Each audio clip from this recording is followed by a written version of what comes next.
ശിരസിൽ വയ്ക്കുക. സാധ്യനാരായണ ഋഷി, സാധ്യനാരായണ ഋഷി മേൽ ചുടലിക്കുക. ദേവീ ഗായത്രി ഛന്ദഃ, ദേവീ ഗായത്രി ഛന്ദഃ പരമാത്മാ ദേവത, പരമാത്മാ ദേവത 16 പ്രാവശ്യം കുറച്ച് കണ്ണുകളടയ്ക്കുക. Close your eyes. ഓം നമോ നാരായണായ.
കൈകൾ തുടയ്ക്കുക, കണ്ണുകൾ തുടച്ച് കണ്ണുകൾ മെല്ലെ തുറക്കുക.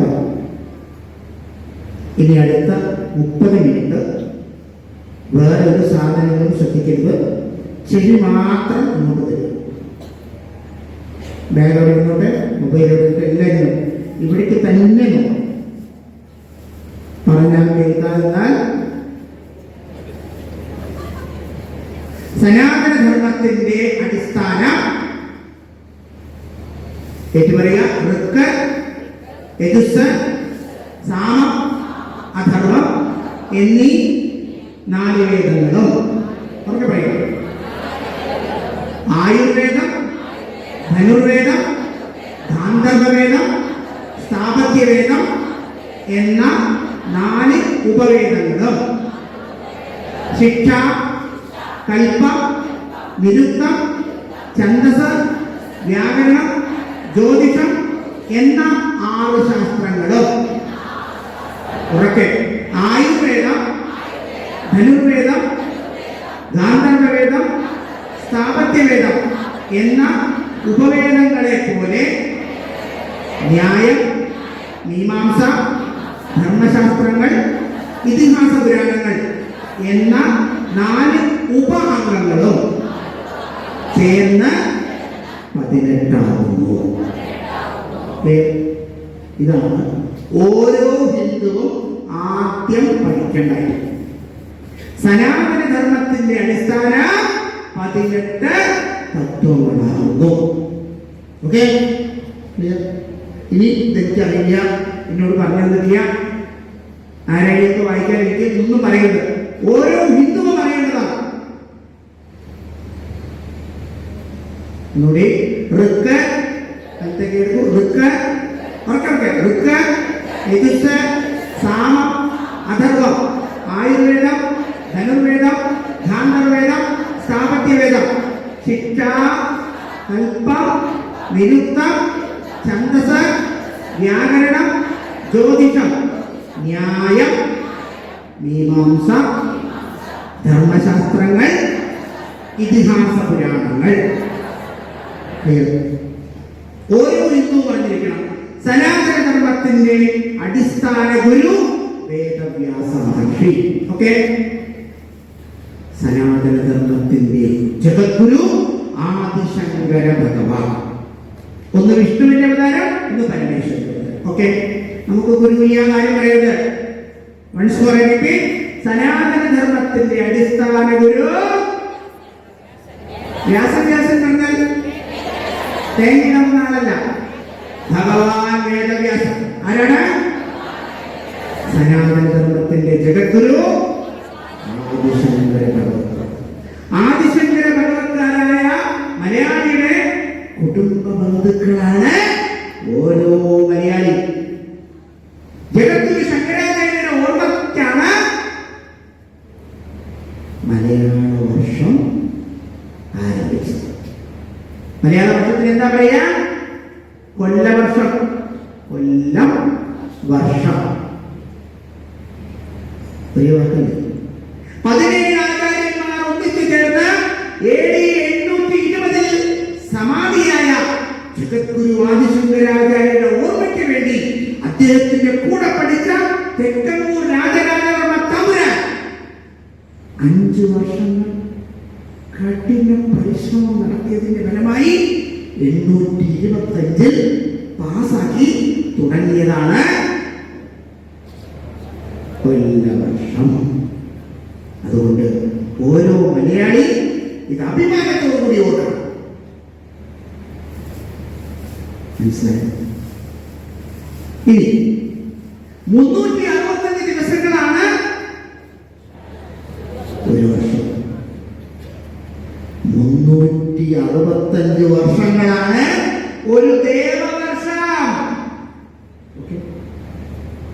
നമ്മുടെ ഒരു വർഷം, ദേവന്മാർക്ക് ഒരു ദിവസം.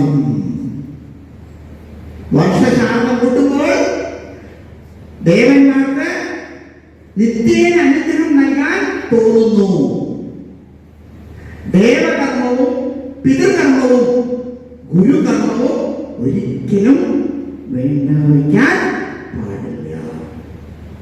ദേവ പിതൃ കാര്യ കൃഷ്ണയജുർവേദം. ദേവന്മാരെ അനുഗ്രഹിക്കണം, ഗുരുപരമ്പര അനുഗ്രഹിക്കണം. ഇത് രണ്ടും കിട്ടിയാലും പോരാ, പിതൃക്കൾ അനുഗ്രഹിക്കണം. എന്നിവിടെ മഹത്തായ ഈ കൊല്ലക്കോടിലെ മംഗളകരമായ ഗായത്രി മണ്ഡപത്തിൽ ശ്രീമദ് പണ്ഡിറ്റ് ഗോപാലൻ നായർ അവരുടെ നഗറിൽ കുടുംബത്തിൽ ഏറ്റവും കൂടിയ പുണ്യം നിറച്ചവര് മാത്രമേ കഴിഞ്ഞ 4 ദിവസങ്ങളായിട്ട് എത്തിയിട്ടുള്ളൂ. ഓടി വരും എന്ന് പറഞ്ഞിട്ട് വരാൻ പറ്റില്ല. വന്നാലും അടുത്തുള്ള പോകും, പുണ്യം ഇല്ല. അതുകൊണ്ട് 365 മനുഷ്യ ദിവസങ്ങൾ ഒരു ദേവദിവസം. മനസ്സിലായി? 30 ദിവസങ്ങൾ ഒരു മാസം.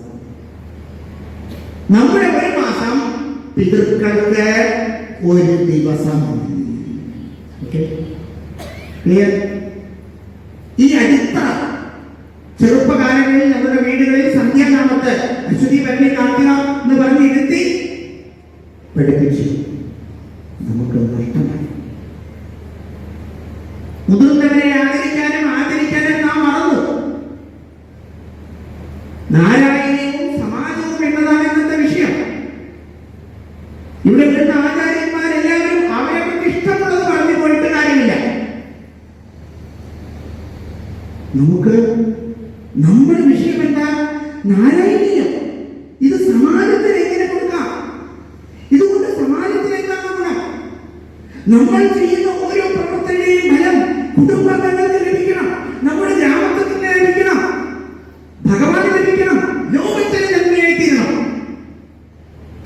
ഞാൻ ജനിച്ച കുടുംബം, ഞാൻ വളർന്ന ഗ്രാമം, ഈ ലോകം, എന്റെ ദൈവം, ഈ 4 പേരെയും ഒരുപോലെ തൃപ്തിപ്പെടുത്തണം. ഞാൻ ജനിച്ച കുടുംബം, ഞാൻ വളർന്ന ഗ്രാമം, എന്റെ ഭഗവാൻ, ഈ ലോകം. ഒരു കാരണവശാലും നമ്മുടെ കുടുംബ ദൈവങ്ങളോ തറവാട്ട് ദൈവങ്ങളോ അടിമ ദൈവങ്ങളോ അനാഥയായി പോകരുത്. ഓരോ കുടുംബങ്ങളിലും ഓരോ തറവാട്ട് ദേവന്മാരുടെ മുൻപിൽ നാരായണീയം പഠിപ്പിച്ചു ഓരോ നാരായണീയങ്ങൾ നടത്തണം. അതുകൊണ്ട് പിതൃകർമ്മങ്ങൾ, ശാസ്ത്രകർമ്മങ്ങൾ, പിറന്നാൾ ചടങ്ങുകൾ, കല്യാണ വാർഷികങ്ങൾ, ഇതിനെല്ലാം ഈ മഹത്തായ ഗ്രന്ഥം നമ്മൾ പാരായണം ചെയ്ത് അത് പരിശീലിപ്പിച്ച് ഒരു ശ്ലോകമെങ്കിലും താഴെ ഇരുന്നുകൊണ്ട് ചെയ്യാൻ സാധിക്കണം.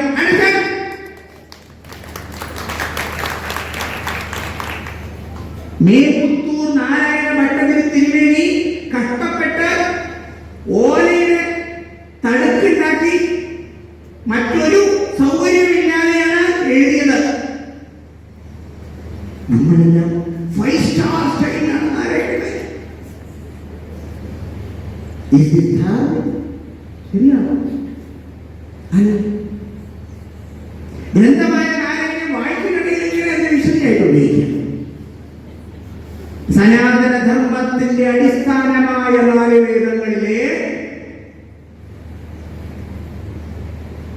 എന്താ ഇത് പഠിപ്പിക്കുന്നത്? എല്ലാവർക്കും ധർമ്മം, അർത്ഥം, കാമം, മോക്ഷം. എന്താ പഠിപ്പിക്കുന്നത്? ധർമ്മം, അർത്ഥം, കാമം. അറിയില്ല പറയുന്നത്. നാരായണത്തിന് പോയി തിരിച്ചു വരുമ്പോൾ ഉപ്പിലിട്ടതും പപ്പടവും എടുത്തതോ എന്ന് പറയരുത്. കാക്ക കൊണ്ടുപോയി ചോറ്, ഞാനും കൊണ്ടുപോയി ചോറ്. ഏത് കാക്ക?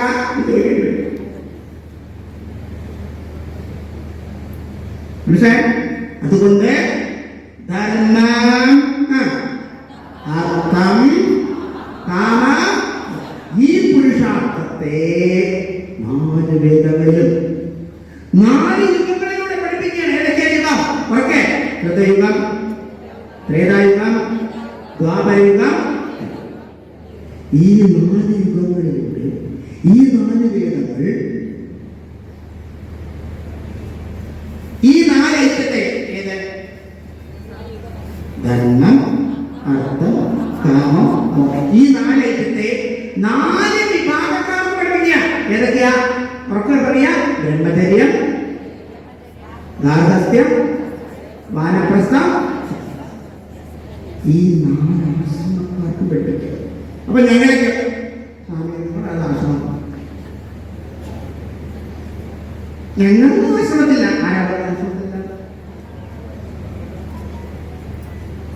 ആരാ പറഞ്ഞ ആശ്രമത്തില്ല?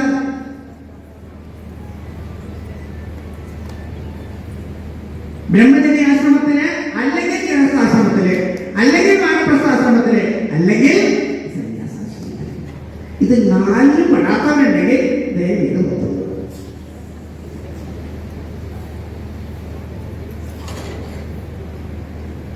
ബ്രഹ്മചര്യത്തിനോ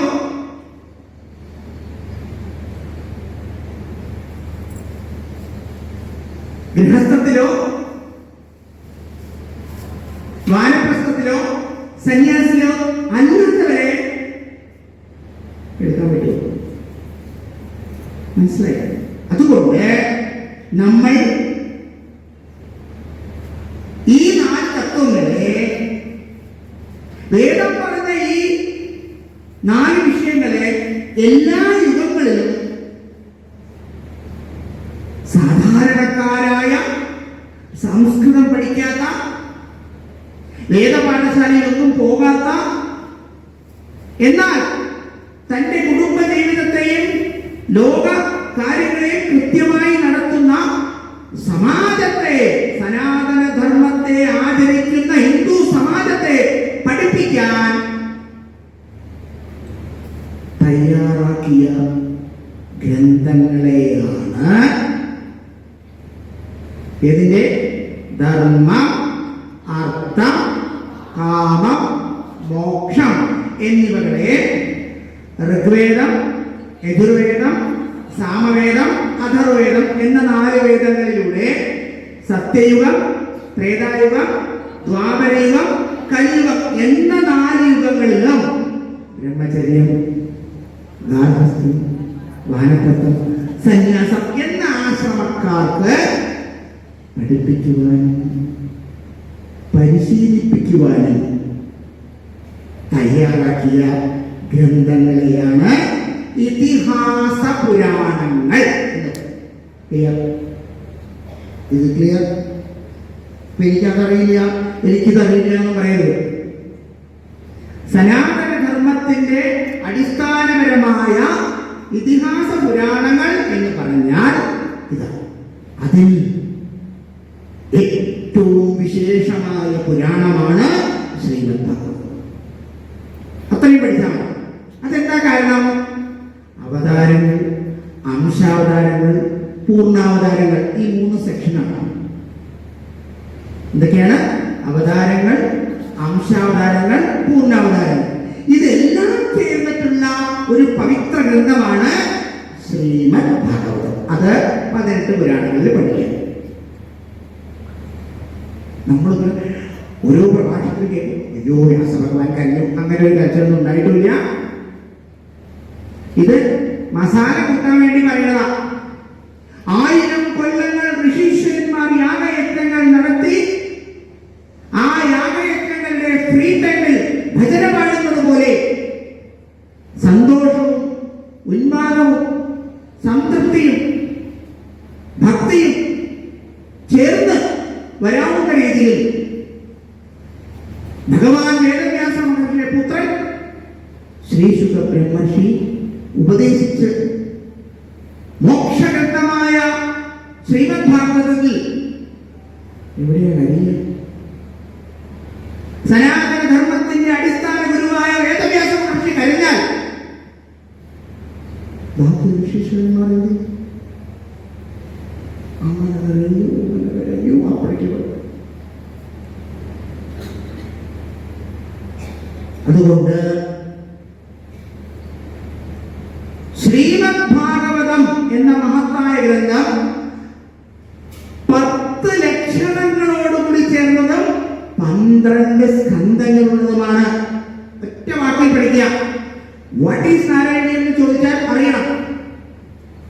അതൊന്നും പാട്ടും പാടിയിരിക്കണായിട്ടില്ല.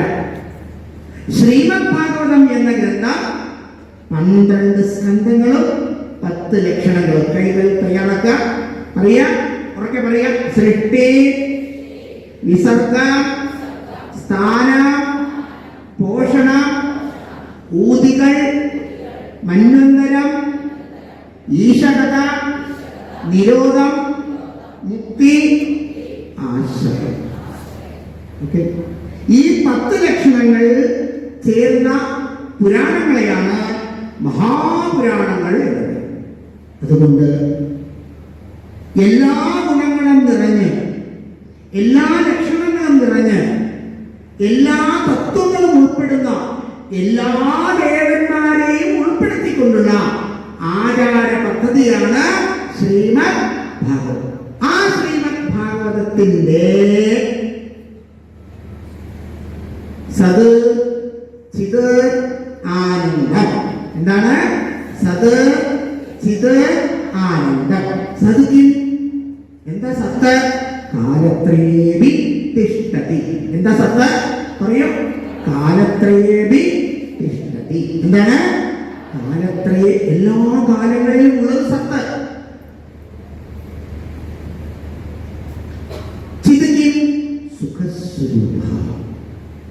സുഖം എന്താണ്? സുഖസ്വരൂപ. മനസ്സിലായോ? അപ്പോ സതിക്കും ചിതിക്കും ആനന്ദമാണ്. അപ്പൊ ആനന്ദ സ്വരൂപന്മാരാണ്. മനസ്സിലായോ?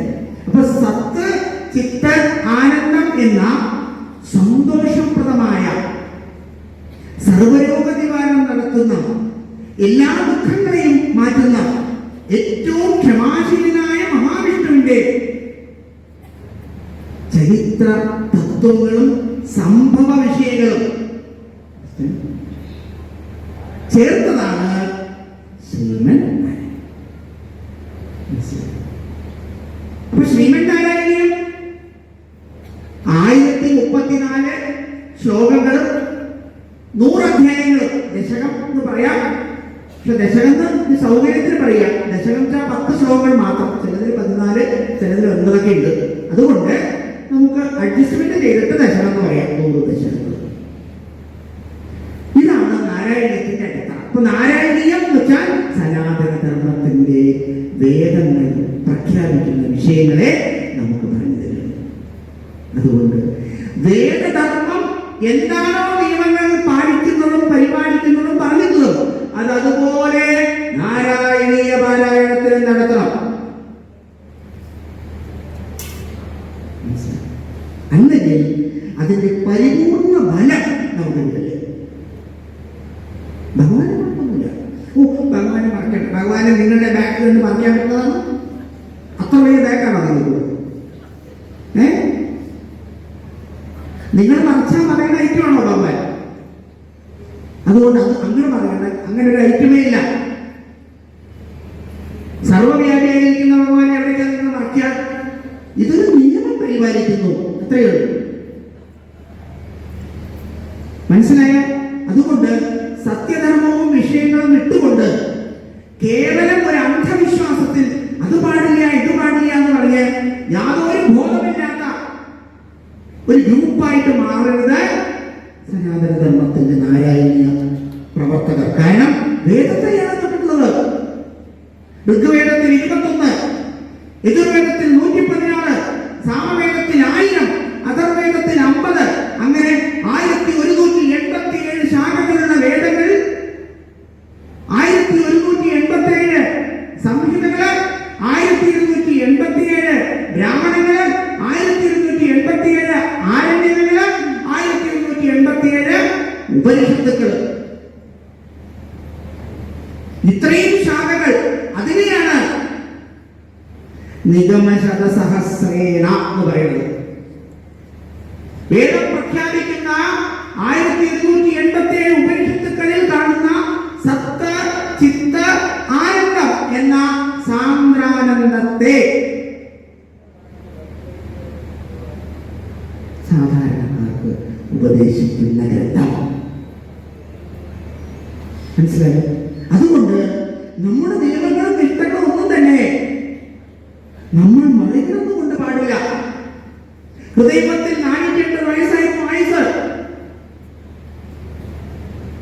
ത്രേതായുഗത്തിലോ 360 ദ്വാപരയുഗത്തിൽ 240 ഇപ്പോഴോ 120 ഉള്ളൂ. അപ്പൊ ഈ 120 വയസ്സ് വരെ നാം ജീവിക്കുമ്പോൾ നമ്മളുടെ വീടുകളിൽ അഷ്ടൈശ്വര്യം തുളുമ്പണ്ടേ? അഷ്ടൈശ്വര്യം തുളുമ്പണമെങ്കിൽ അഷ്ടമംഗലം ഉണ്ടാവണ്ടേ? അഷ്ടമംഗലമാണ് ഈ കാണുന്നത്. 12 സ്കന്ധങ്ങൾ പോലെ 12 ഐറ്റങ്ങളുടെ കൂട്ടത്തിൽ വെറ്റില, അടക്കയും ചന്ദനവും കുങ്കുമവും പട്ടും ഒരു സ്വർണവും വെച്ചാൽ ഓരോ വീടുകളിലും ഉണ്ടായിരിക്കേണ്ട ഐറ്റമാണ് അഷ്ടമംഗലം. ഉണ്ടോ? അഷ്ടമംഗലം ഉള്ള വീടുകൾ മാത്രം കൈവദിക്കും.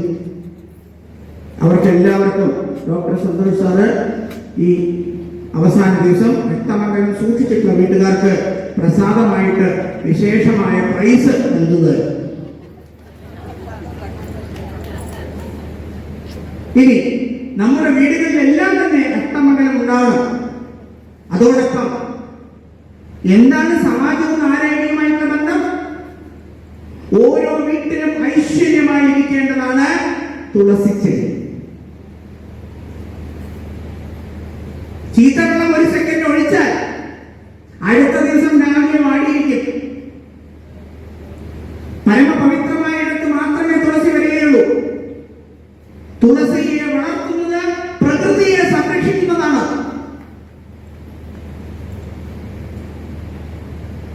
പ്രകൃതിക്ഷോഭങ്ങളിൽ നിന്നും നാം അനുഭവിക്കുന്ന കഷ്ടപ്പാടുകളും ദുരിതങ്ങളും ദുഃഖങ്ങളും ആക്സിഡന്റുകളും അപവൃത്തികളും അപമരണങ്ങളും ആത്മഹത്യകളും വീട്ടിൽ ശുദ്ധമായ തുളസിച്ചെടി ഉണ്ടെങ്കിൽ മാറുന്നതാണ്.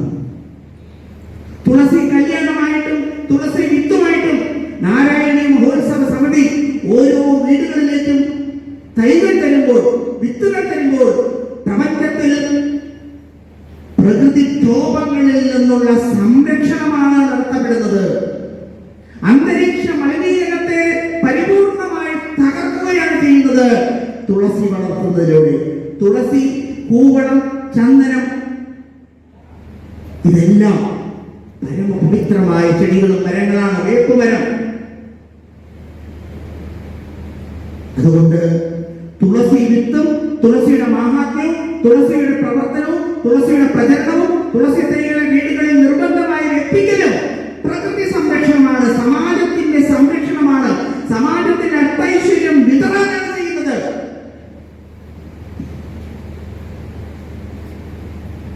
അതുകൊണ്ട് സത്വം, രജസ്, തമസ് ഈ 3 ഗുണങ്ങളാണ് പ്രകൃതി. നമ്മൾ ഈ പ്രപഞ്ചത്തിൽ ജീവിക്കുമ്പോൾ നമുക്ക്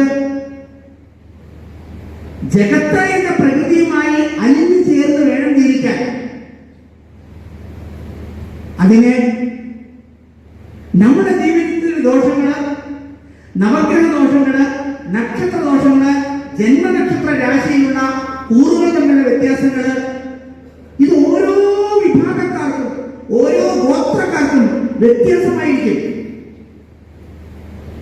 എന്നാൽ ഇവരെ എല്ലാം ജാതിക്കും കുലത്തിനും കുടുംബത്തിനും വർഗത്തിനും വർണ്ണത്തിനും ഗോത്രത്തിനും അതീതമായി ഒറ്റക്കെട്ടാക്കി ചേർക്കാം. അതാണ് നാരായണീയ മഹോത്സവം. അതുകൊണ്ട് ഈ ലോകം മുഴുവൻ താമസിക ഗുണമാണ് നാളികേരത്തിന്റെ തൊണ്ട്. എന്താണ് താമസിക ഗുണം? ഇതിനെ ഹോമിക്കുന്നു. തമോ ഗുണത്തെ ഹോമിച്ചു. ഹോമങ്ങൾ ഇവിടെ നടത്തുന്നത് വളരെ ശാസ്ത്രീയപരമായിട്ടാണ്. പരമപവിത്രമായ നാളികേരത്തിന്റെ തൊണ്ടുകൾ അഗ്നിമന്ത്രം ചൊല്ലി ജ്വലിപ്പിച്ച് അതിൽ നിങ്ങളുടെ പേരും നക്ഷത്രവും കുടുംബ പേരും ചേർത്തുകൊണ്ട് ദ്രവ്യങ്ങൾ ഹോമിക്കുമ്പോൾ നിങ്ങളുടെ ജാതകത്തിൽ, നിങ്ങളുടെ നക്ഷത്രത്തിലും നിങ്ങളുടെ കുടുംബത്തിലുള്ള അംഗങ്ങളുടെയും ദോഷങ്ങൾ കരിച്ചു കളയപ്പെടുന്നു. അതാണ് കൈപ്രസാദം ലാസ്റ്റ് എടുക്കുന്നത്. തമോ ഗുണത്തെ കത്തിച്ചു കളഞ്ഞ് രജോ ഗുണമായ ചിരട്ടയെ ഉടയ്ക്കുന്നു.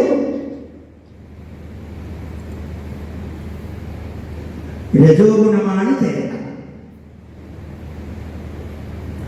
സത്വഗുണമായ കാമ്പ് പ്രസാദമായിട്ടെടുക്കും. സത് ചിത്, ഇങ്ങനെ സത് ചിത് ആനന്ദം. അപ്പൊ ഇതിന് തീർത്ഥം കുടിച്ചാലോ ആനന്ദം. അതുകൊണ്ട് ഓരോ ദിവസവും ഓരോ നാളികേരം നമ്മളുടെ ത്രിഗുണങ്ങളുടെ ദോഷങ്ങളെ തീർക്കാൻ ശിരസിലൂടെ ഒഴിഞ്ഞ് 1008 നാളികേരങ്ങൾ കൊണ്ട് മഹാഗണപതി ഭവനം 29-ാം തീയതി നടത്തുന്നു. കാരണം എന്താ? പ്രകൃതിയായ തമോ ഗുണവും രജോ ഗുണവും സത്വഗുണവും ചേർത്ത് നമ്മുടെ ജീവിതത്തെ മംഗളവൽക്കരിക്കാനുള്ള ക്രിയകൾക്ക് ഉപയോഗിക്കുന്നു. മനസ്സിലായി? അതുകൊണ്ട് ആയുസ്സും ആരോഗ്യവും എല്ലാ യുഗങ്ങളിലും നമുക്ക് ആവശ്യമാണ്, അല്ലെ? ആയുസ് അതിന് നമുക്ക് നാം ജീവിക്കുന്ന ഭൂമിയിലെയും ഭൂമിയിലെ വിഷയങ്ങളുമായി ബന്ധപ്പെട്ട കാര്യങ്ങൾ അറിയണ്ടേ? അതുകൊണ്ട് ഇന്ന് നമ്മൾ ജീവിക്കുന്നത് കലിയുഗത്തിന്. എത്രയാണ്? എത്ര വർഷങ്ങള്? 1200 വർഷങ്ങൾ ചേർന്നതാണ് ഒരു കാര്യം. 1200 ദേവവർഷം, 2400 ദേവവർഷങ്ങൾ ചേർന്നതാണ് ഒരു ദ്വാപരയുഗം. അങ്ങനെ 4800 വർഷങ്ങൾ ചേർന്നതാണ് ഒരു കൃതയുഗം. അപ്പൊ 4800, 3600 ത്രേതായുഗം, 2400 ദ്വാപരയുഗം, 1200 കലിയുഗം ചേർന്നാൽ 12,000 ദേവവർഷങ്ങൾ ചേരുമ്പോൾ ഒരു ചതുർയുഗം. അങ്ങനെ 71 ചതുർയുഗങ്ങൾ കഴിഞ്ഞാൽ അതിനെ ഒരു മന്വന്തരം. മനസ്സിലായോ? അങ്ങനെ 14 മന്വന്തരങ്ങൾ ആകെയുണ്ട്. അതിൽ 7ാമത്തെ മന്വന്തരമായ എന്താ പറയാ? ഓക്കെ, പറയൂ. 7ാമത്തെ മന്വന്തരമായ പറയൂ വൈവസ്വത മനുവിന്റെ 28ാം ചതുർയുഗത്തിലെ കലിയുഗത്തിലെ ദക്ഷിണായനത്തിൽ കൃഷ്ണപക്ഷത്തിൽ അഷ്ടമിയും സപ്തമിയും ചേർന്ന തിരുവാതിര നക്ഷത്രത്തിൽ ബുധനാഴ്ചയാണ് ഇന്ന്.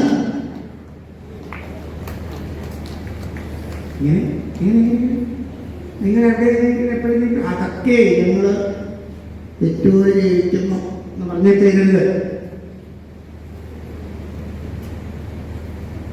എങ്ങനെ ഏറ്റു പറയാ? 14 മന്വന്തരങ്ങളിലെ ഓക്കെ 7ാം മന്വന്തരത്തിൽ 71 ചതുർയുഗമുണ്ടല്ലോ. 28ാം ചതുർയുഗത്തിലെ എങ്ങനെ 28ാം ചതുർയുഗത്തിലെ കലിയുഗത്തിൽ ശുക്ലപക്ഷം, കൃഷ്ണപക്ഷം, ദക്ഷിണായനം, ഉത്തരായനം. കർക്കിടകം മുതൽ മകരം വരെയുള്ള കാലഘട്ടത്തെ ദക്ഷിണായനം. അപ്പൊ ദക്ഷിണായനത്തിലെ കൃഷ്ണപക്ഷമായി ഇന്ന് 11:30 മുതൽ അഷ്ടമിയും 11:20 വരെ സപ്തമിയും, സപ്തമിയും അഷ്ടമിയും ചേർന്ന് തിരുവാതിര നക്ഷത്രമായി എന്നാണ് ഇപ്പോൾ പഠിച്ചു. കലണ്ടർ നോക്കാനറിയില്ല, യൂസ്ലെസ്. എന്താ ഗുണം? അതുകൊണ്ട് തിഥി, ദിവസം, പക്ഷം ഇതൊന്നും നോക്കാതെ ക്രിയകളും കർമ്മങ്ങളും പാരായണങ്ങളും വെക്കണം, പ്രാക്ടീസ് ചെയ്യാം. പക്ഷേ സമാജത്തിൽ 10 പേർക്ക് ഉപകരിക്കാവുന്ന, ആരുടെ വീട്ടിലാണോ ഒരു ചടങ്ങ് നടത്തുന്ന ആ വീട്ടിൽ നല്ല കാര്യങ്ങൾ നടക്കാൻ വേണ്ടിയാണ് വെക്കുന്നതെങ്കിൽ ഈ നിയമങ്ങൾ പാലിച്ചു. അതുകൊണ്ട് പിറന്നാളില് കുട്ടിയുടെ പിറന്നാളാ, എന്നിട്ട് എന്താ ചെയ്യുന്നത്? ജീവിതം മുഖ്യ ഒടുക്കത്തെ മുഖ്യനാണ് കേക്ക്. ഹിന്ദു സമാജത്തിൽ ഒരു പിറന്നാളിലും കേക്ക് മുറിക്കൽ ചടങ്ങ് പാടില്ല. ഹിന്ദുവിന്റെ വീടുകളിൽ ആഘോഷ പരിപാടികളിൽ കാതുകുത്തോ, കല്യാണമോ, 50ാം കല്യാണമോ, 25ാം കല്യാണമോ, പിറന്നാൾ കെട്ടോ, അടിയന്തരമോ, അമ്മായി അമ്മയുടെ കെട്ടുമുള്ളാണോ നടക്കണമെങ്കിൽ കൂടി ശൈവമല്ലാത്ത വിഷയങ്ങൾ, അതായത് ശവം കത്തിച്ചിട്ടോ, ശവം മുറിച്ചിട്ടോ, ശവത്തിന്റെ പീസുകൾ വേവിച്ചിട്ടോ ഉള്ള പരിപാടികൾ നിർത്തലാക്കാം. അതുകൊണ്ടാണ് അഖിൽ ഭാരതീയ നാരായണ ഏകോപന സമിതി ഇവിടെ പ്രഖ്യാപിക്കുകയാണ്, പാലക്കാട് നഗരത്തിന്റെ ഏറ്റവും പ്രധാനമായി നിൽക്കുന്ന വിദ്യാഭ്യാസ സ്ഥാപനമായ ഗവൺമെന്റ് വിക്ടോറിയ കോളേജിന്റെ പേര് വിക്ടോറിയ എന്നത് മാറ്റണം. പണ്ഡിറ്റ് ഗോപാലൻ നായർ ഗവൺമെന്റ് കോളേജ് എന്നാക്കണം. പ്രഗത്ഭരായ പാലക്കാട്ടെ അധികാരികൾ ചിന്തിക്കണം. വിക്ടോറിയ കോളേജിൽ വിക്ടോറിയ രാജ്ഞിയോട് പഠിച്ചിട്ടുണ്ടോ? ഛത്രപതി ശിവാജി ടെർമിനൽസ് എന്നാക്കി മാറ്റി. ഞങ്ങളെല്ലാം ജനിച്ചു വളർന്ന ബോംബെ നഗരത്തിലെ റെയിൽവേ സ്റ്റേഷന് ബോംബെ വീട്ടി വിക്ടോറിയ ടെർമിനൽസ് എന്ന് മാറ്റി ഛത്രപതി ശിവാജി ടെർമിനൽസ് എന്നാക്കി. അതുകൊണ്ട് സമ്പ്രദായ പ്രകാരം നമ്മുടെ വീടുകളിൽ നിന്ന് ശുദ്ധീകരണം തുടങ്ങണം. സമാജം എങ്ങനെ നേരാവും? നാളെ രാവിലെ കല്യാണമാണെങ്കിൽ ഇന്ന് വൈകുന്നേരം നാളെ പുലർച്ചെ വരെ ഛർദ്ദിക്കാവുന്ന രീതിയിൽ ഒടുക്കത്ത കുടി കുളിച്ചിട്ടാണ് ജീവിക്കുന്നത്. ഇത് ഓരോ ഹിന്ദുവും സമാജത്തിന്റെ പ്രവർത്തനങ്ങളൊക്കെ രംഗത്തിരിക്കുമ്പോൾ അവനവന്റെ വീട്ടിൽ ഇത് നടപ്പാക്കരുത്. നോൺ വെജിറ്റേറിയൻ വെച്ചാല് കല്യാണത്തിനോ അങ്ങനെയുള്ളവര് അവിടെ പോയി കഴിച്ചോട്ടെ. ഒരു കല്യാണത്തിനും നോൺ വെജിറ്റേറിയൻ വിളമ്പാൻ പാടില്ല. അവരുടെ ജീവിതത്തെ തകർക്കുകയാണ് ചെയ്യുന്നത്. നാരായണീയം പഠിച്ച ഓരോ അമ്മമാരും വീടുകളിൽ ഇത്തരത്തിലുള്ള പ്രവൃത്തികൾ ഉണ്ടായാൽ ഭർത്താവിനെ പേടിപ്പിക്കണം. ഞാൻ ഇപ്പൊ എടുക്കുന്നു പറഞ്ഞു. എന്ത്? അതല്ല, ഞാൻ ഇപ്പൊ സന്യാസം എടുക്കുന്നു പറയാം. അങ്ങനെ പേടിപ്പിക്കാം. ഞങ്ങൾ സ്വാമിമാരെ കൂടെ പോന്നു. അപ്പൊ അവര് ചിലപ്പോ പൊക്കോളൂ, ഞങ്ങൾ സമാധാനം കഴിക്കുന്നു.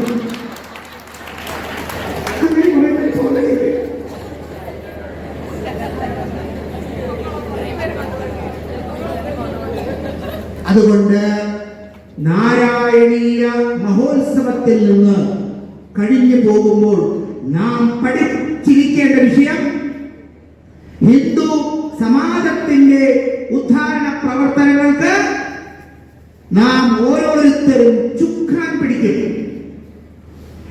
പിറന്നാളും ശാന്തവും എല്ലാം നമ്മൾ കൃത്യമായി നടത്തും. 27 ദിവസങ്ങൾ കഴിഞ്ഞ് 27 നക്ഷത്രങ്ങളുടെ രശ്മികൾ ആ ഒരു കുട്ടിക്ക് പൊക്കിൾക്കുടിയിൽ അമ്മയെ കിടക്കുന്ന ആ കിടക്കയിൽ വരാവുന്ന രീതിയിലുള്ള ജനലിലൂടെ ലഭിച്ച ശേഷം പൂർണ്ണ വളർച്ചയായതുകൊണ്ടാണ് 28ാം കെട്ട് എന്ന് പറയുന്ന കുട്ടിക്ക് പേരിടുന്നത്. കുട്ടിക്ക് 28 കെട്ടുക എന്ന് പറഞ്ഞാൽ 27 നക്ഷത്രങ്ങളുടെ സമയപരിധിയിൽ നിന്നും ആ കുട്ടി വന്നു എന്നർത്ഥം. കാരണം എന്താ? 27 നക്ഷത്രങ്ങളും 9 ഗ്രഹങ്ങളുമാണ് നമ്മളെ ഭരിക്കുന്നത്. സൂര്യൻ എന്താ നിറം? ചുവപ്പ്, ഗോതമ്പാണ്. ചന്ദ്രൻ വെളുത്ത നിറം, അരിയാണ്, ധാന്യം. ചൊവ്വ ചുവപ്പ്, അങ്കാരം. ബുധൻ പച്ച, ചെറുപയറാണ് ധാന്യം. വ്യാഴം ബൃഹസ്പതി, പച്ചക്കടലയാണ് ധാന്യം. ശുക്രൻ ചന്ദന കളറ്, മൊച്ചക്കൊട്ട, പുളിയവരെയാണ് ധാന്യം. ശനി നീലാഞ്ജന സമാഭാസ, അയ്യപ്പസ്വാമിയാണ് തൊട്ടടുത്തിരിക്കുന്നത്. പൂർണ്ണാമുഷ്കല സമേതം ശനി, എള്ളാണ് ധാന്യം, നീലയാണ് കളറ്. രാഹു സർപ്പദോഷങ്ങളെ നിവാരണം ചെയ്യുന്നു, കറുപ്പാണ് കളറ്, മഞ്ഞപ്പൊടിയാണ് ധാന്യം, ഉഴുന്നാണ് ഉപയോഗിക്കുന്നത്. കേതു മഞ്ഞ വസ്ത്രം, അതോടൊപ്പം കളർഫുൾ വസ്ത്രം ഉപയോഗിക്കും. കൊള്ളാണ് ധാന്യം. കൊള്ള എന്ന് പറഞ്ഞാൽ ഇപ്പോൾ മ്യൂസിയത്തിൽ പോയാലേ കാണും. ആള് കൊള്ളില്ല എന്ന് പറയും. എന്താണ് കൊള്ള്? പാലക്കാട് ജില്ലയിൽ ഓരോരിടത്തും കൊള്ളു കൃഷി ഉണ്ടായിരുന്നു. കൃഷിയും ഗോരക്ഷയും നടക്കണമെങ്കിൽ നമ്മുടെ വീടുകളിൽ പശു ഉണ്ടാവണം. ഓരോ വീടുകളിൽ 2 കന്ന് 3 കന്ന് എന്ന കണക്കിൽ നിർബന്ധമായിട്ടും ആടും മാടും എല്ലാം ഉണ്ടാവണം. അതുകൊണ്ട് പശു വളർത്തണം, കൃഷി ഉണ്ടാവണം, കൃഷി ചെയ്യണം, തുളസി ചെടി വളർത്തണം, ശാന്തം കൂട്ടണം, പിറന്നാൾ ആഘോഷിക്കണം, 50ാം പിറന്നാൾ, കല്യാണത്തിന്റെ വാർഷികം. അതുപോലെ ഒരു കുട്ടി പൂർണ്ണ വളർച്ചയായി മേടമിടവം മുതലുള്ള 12 രാശികളെ പൂർത്തീകരിക്കുമ്പോൾ ഒരു ആദിത്യ മണ്ഡലം പരിപൂർണമാകുന്നത് കൊണ്ടാണ് ആ കുട്ടിയുടെ വർഷം തികയുമ്പോൾ പിറന്നാൾ. ആ പിറന്നാളിലും ഒടുക്കത്തെ കേക്ക് മുറിക്കരുത്. മനസ്സിലായോ? ഒരു കുട്ടിക്ക് ഏറ്റവും ശുദ്ധമായി നാക്കനയിട്ട് ഗണപതിക്ക് വെച്ച് അത് അച്ഛനും അമ്മയും അമ്മാവനും ഇളയച്ഛനും വലിയച്ഛനും എല്ലാം മധുരം, പപ്പടം, പഴം കൂട്ടി ചോറും സാമ്പാറും ഇഞ്ചിയും കൂട്ടിച്ചേർത്ത് കറി കൊടുക്കുമ്പോൾ ആയുസ്സും ആരോഗ്യവും താനെ ഉണ്ടാകും. വസ്ത്രധാരണ രീതികൾ, ക്ഷേത്രാചാര മര്യാദകൾ ഇതെല്ലാം കൃത്യമായി പരിപാലിക്കണം. അല്ലാതെ ധാർമ്മികമായി, താന്ത്രികമായി, വൈദികമായിട്ടുള്ള നമ്മുടെ മുറകളെ പ്രകാശത്തിന് വേണ്ടി മറികടന്നുകൊണ്ട് നമ്മൾ ചെയ്യരുത്. ഇപ്പോൾ ഇവിടെ നിൽക്കുന്ന ഈ തിരിയൂ ഇപ്പോൾ ഇവിടെ നിൽക്കുന്ന പ്രകാശം തിരുമേനി ഒരു ജീൻസ് പാന്റ് ഇട്ട് ഒരു തൊപ്പിയൊക്കെ വെച്ച് അടുത്ത് കയറിയാൽ നിങ്ങൾ പൂജ ബുക്ക് ചെയ്യോ? മറിച്ച് മനോഹരമായി 2-3 പ്രാവശ്യം ദോശ കഴിച്ച വയറും ഇതെല്ലാം കൂടി ചേർത്തിട്ടാണ് അവിടെ നിൽക്കുന്നതെങ്കിൽ ആ പൂർണ്ണതയോടുകൂടി നമുക്ക് നമസ്കരിക്കാൻ തോന്നും. അതുകൊണ്ട് ഹിന്ദു ധർമ്മത്തിന്റെ ആചാരാനുഷ്ഠാനങ്ങളും അതിന്റെ നിയമനിഷ്ഠകളും മുഴുവനും ദക്ഷിണ ഭാരതം മുഴുവനും നടന്നുകൊണ്ട് ഒരു അതിമഹത്തായ റിനിവേഷൻ നടത്താനുള്ള ഖണ്ഡികളാണ് അഖില ഭാരതീയ നാരായണ മഹോത്സവത്തിലൂടെ വാർത്തെടുക്കാനുള്ള പദ്ധതി ഈ മഹത്തായ സമിതി നടത്തുന്നത് എന്ന് മാത്രം പറഞ്ഞുകൊണ്ട് അന്നദാനം മഹാദാനം. നാരായണീയ സമിതിയിലെ അംഗങ്ങളും ഭക്തന്മാരും ഒരു തുള്ളി, ഒരു അരമണി ചോറ് പോലും കളയാൻ പാടില്ല.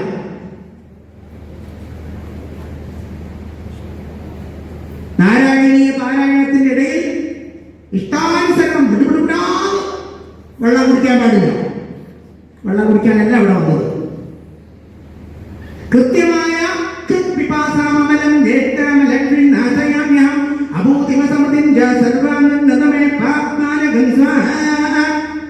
വിശുദ്ധവും ദാഹവും മറന്നുകൊണ്ട് ഭഗവാനിൽ ലയിക്കുന്ന പ്രക്രിയയാണ് സത് ചിത്.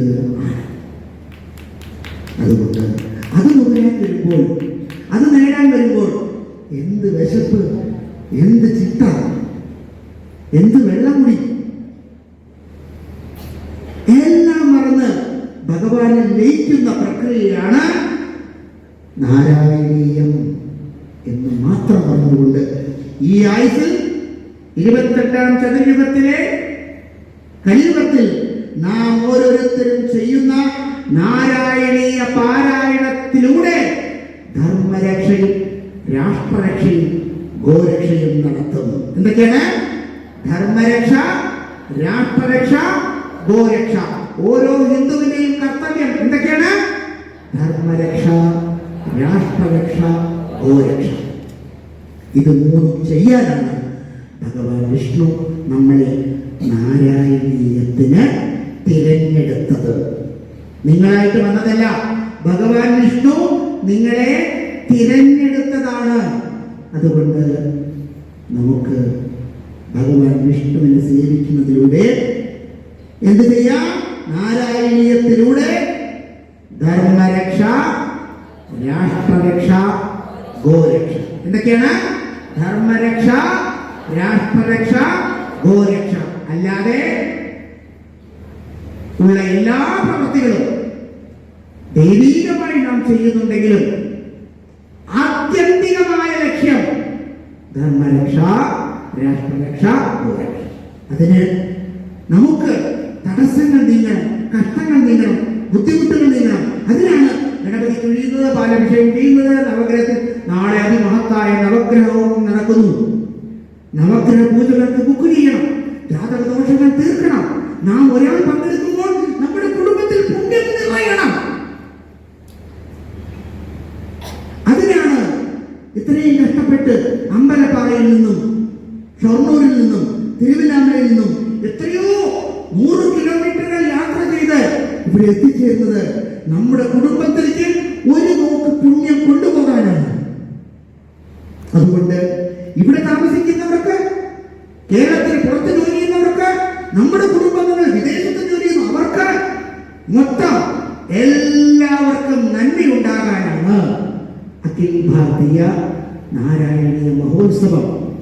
എല്ലാവിധമായ ദോഷങ്ങളെയും മാറ്റി നമ്മളെല്ലാം ഒരു കെട്ടാണ് എന്ന് ചിന്തിച്ച് എന്ത് വന്നാലും നാരായണീയ മഹോത്സവത്തിന്റെ വിജയത്തിന് ഞാൻ കെട്ടുറപ്പോടെ പ്രവർത്തിക്കും.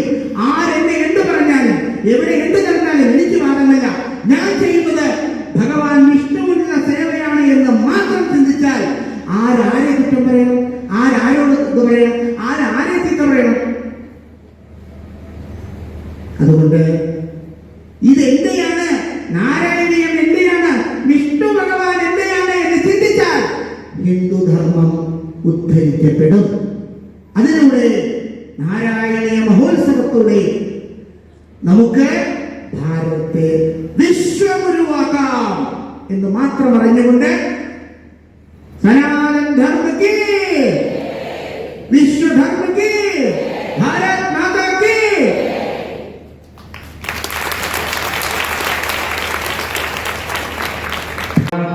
ഹരേ രാമ രാമ രാമ ഹരേ ഹരേ, ഹരേ കൃഷ്ണ കൃഷ്ണ കൃഷ്ണ ഹരേ ഹരേ.